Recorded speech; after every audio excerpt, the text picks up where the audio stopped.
Manchester is one of the most racially and ethnically diverse cities in the UK. It is also home to Britain's largest Jewish community outside of London. An element of Jewish culture that is experiencing a revival in Manchester is the performance of klezmer music. This is being propelled by both Jewish audiences and non-Jewish musicians. During the production of this film, we spoke to a range of people with links to klezmer about their experiences with the music, what the tradition means to them, and klezmer's potential for growth within the city. There's so much emotion and passion in it on two sides, because like on the one hand there's the sad tradition, and I think of something like Fiddler on the Roof and all the people having to leave Anatevka because of the sadness and disasters in aspects of Jewish history. But at the same time and in the same place, you had the joyousness of wedding celebration and all the happiness that goes from that. I first came across klezmer back in 1984 when I happened upon one of the early archive records, which I've still got. And I don't know what it was, but something called me in a way that probably no other music has ever done. For me, klezmer is in my spirit, in my bones. It connects with my past, my history, the history of my people, and it's also music from my childhood. Klezmer and I are soulmates. I just really love the music. I just really like the style, and it speaks to me in some way. Although I didn't grow up with any religious practice, I think there must be somewhere in there something that's very familiar to me.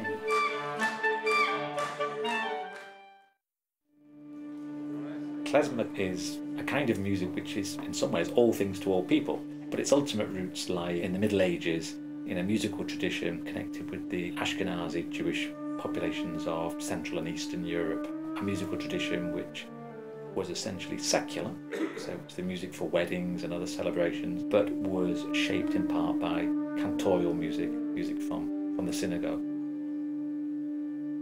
It's also music which isn't uniform, so the different locations within Central and Eastern Europe added local flavours to it. And it was always co-territorial. Local folk musicians and Roma musicians were kind of working side by side with the klezmer musicians. As a secular Jew, it's quite hard to find ways of expressing a Jewish identity. Religion is the obvious way to do it, and klezmer music was definitely that for me. Playing klezmer can, for some Jewish people, it has a resonance beyond just playing sort of music that you like. That because it's part of my heritage, it's part of my expression as a secular Jew. So I think that's just an extra bit that I bring to it that non-Jewish musicians just won't have. But they might have their own relationships with Jewishness, Jewish identity, Judaism. It has been really important to me, and it will carry on being really important to me. And when I get an opportunity to go and see bands, I will go and see them. I don't think I'm going to stop. No, I'm never going to stop being interested in klezmer. I moved to North Derbyshire in the early 90s, and I wanted to play klezmer. There was no klezmer in Manchester at the time, none at all. I was really surprised because it has a big Jewish community, and there was just no klezmer happening. So I started a klezmer band, and alongside playing in the klezmer band, we started a monthly session in New Mills. Musicians from Manchester started coming to the session. It's a long time actually, isn't it, since we last saw you? The University of Manchester offers music students the opportunity to learn about and perform klezmer through a dedicated course. Every year, the students are mentored by experienced klezmer musicians who help the students to prepare for their public performances. Klezmer started at the university about 5 years ago, slightly by accident. I was doing a part-time master's there myself in ethnomusicology, and my passion for klezmer was noted, and I was asked to give a guest class to the undergraduate world music module. So I did about half an hour on klezmer, and as the students were going out, they were humming some of the tunes that we'd been working on, and I overheard one of them say, "Wouldn't it be great to have a klezmer band?" It originally started from Richard Fay and I meeting outside the university when I was teaching a klezmer workshop for adults in Manchester, and I think Richard saw the potential for students at university to learn klezmer music within their existing framework of music education. And from that little moment the idea was born. So we put up a sheet on the notice board and said, was anybody interested in joining on a voluntary basis a klezmer ensemble? And within 48 hours we had over 30 names on the list, so there was a big interest. You can see through the kind of mentoring process, you can see when they get it, and when they stop seeing it as a set of notes on the page or kind of a tune they're trying to learn by ear, and to actually enter a different space as musicians and to feel that kind of musical soul. That's a very exciting moment when you see the students catch that. But I think there's been some unexpected things, so we've been delighted by the way in which the klezmer ensemble has enabled us to establish links with Jewish community and institutions within the city which simply didn't exist beforehand. So we have a very strong relationship now with the Manchester Jewish Museum. Every year we do at least one concert there. And that was a relationship which just simply didn't exist. The music department had no relationship with the museum, and the museum had no relationship with klezmer. So it's been a very nice coming together of a shared possibility. There's a shared connection now. I think obviously at the beginning the students first went and performed at the Jewish Museum.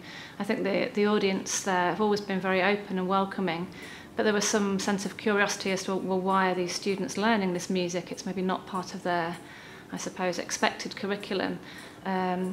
Whereas now I think there's a real interest in seeing the students develop.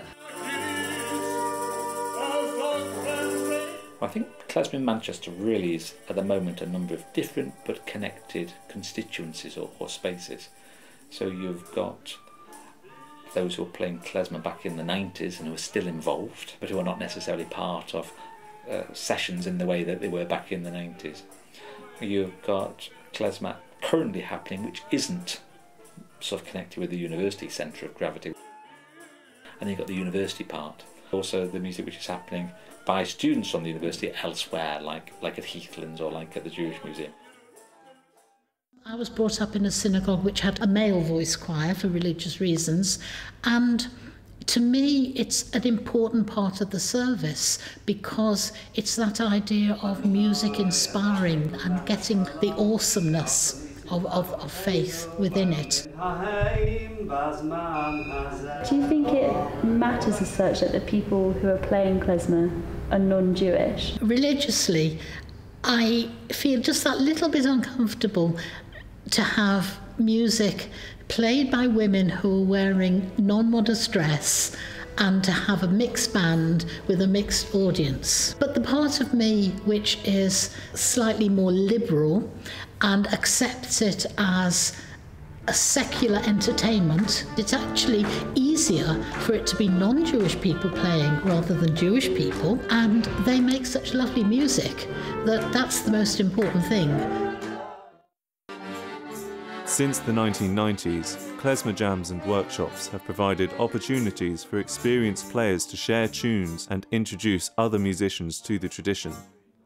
These sessions take place in a variety of venues, including trains, barns and pubs.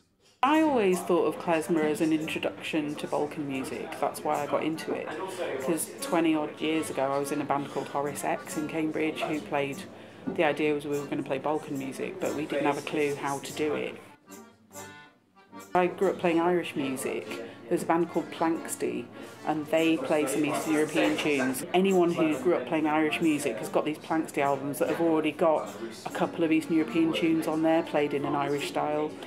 So, you know, you get sort of Irish folk musicians who can play a couple of Eastern European tunes or a couple of klezmer tunes. There's not many places you can go to hear klezmer or to go for klezmer workshops. So once you've done Klez North and Klez Fest in this country, there's not a lot else going on. You've got a pocket of musicians in Lancaster and Sheffield and Manchester, and then there's a few people in Wales, and everyone else is in London.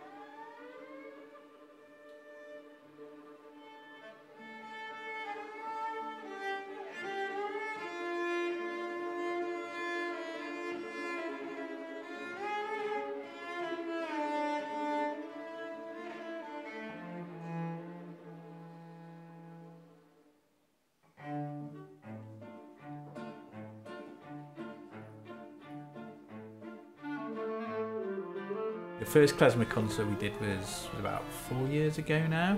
So it's grown and grown each year. I think we're sell out tonight.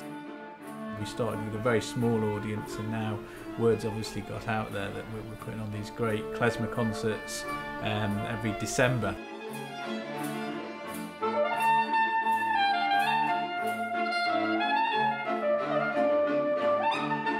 What it's doing really is, I think, for the museum, it's bringing new people into the museum building, into this really sort of incredible synagogue space that we have, and using sort of Jewish culture, Jewish music with Klezmer to bring the building to life.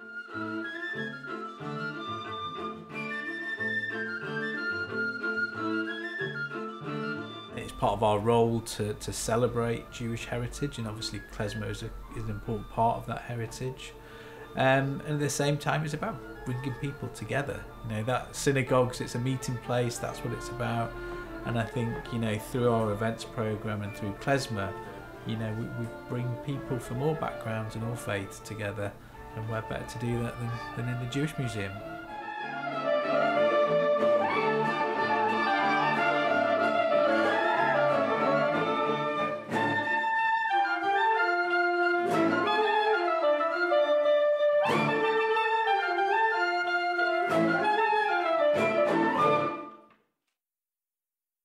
Since the revival has happened, I think Klezmer's become established as a kind of folk music form. These things can go in waves, so it may be that it grows and decreases over time, but I think it's probably still growing. I think the work that Roz and Richard are doing, churning out all these people who've done a Klezmer module, some of them may continue playing Klezmer and some might not. The Manchester scene, I think, had its heyday in the early 2000s, really. That's when there was a lot more going on, and it sort of dwindled. And then when Roz did that workshop and Richard met Roz, they then said, well, we'll try and do a module in the university, so that kicked it off a bit more again, with getting all the students and the young people playing it. So it's kind of taken on a new life, if you like. I think the fact that the museum has been having Klezmer concerts now for, 3-4 years, and it's still attracting audiences, shows that there is an interest here, mainly within the Jewish community. There's a lot of Klezmer going on in other venues as well, and it seems to be growing. I think it will be interesting to see in coming years where the roots develop. In 10 years' time, hopefully when I'm long retired, will there still be Klezmer in this university and in the music department? It would be nice to think that there would. Whether it's a current trend, whether it's a future trend, remains to be seen. But I don't think the ceiling has been reached yet.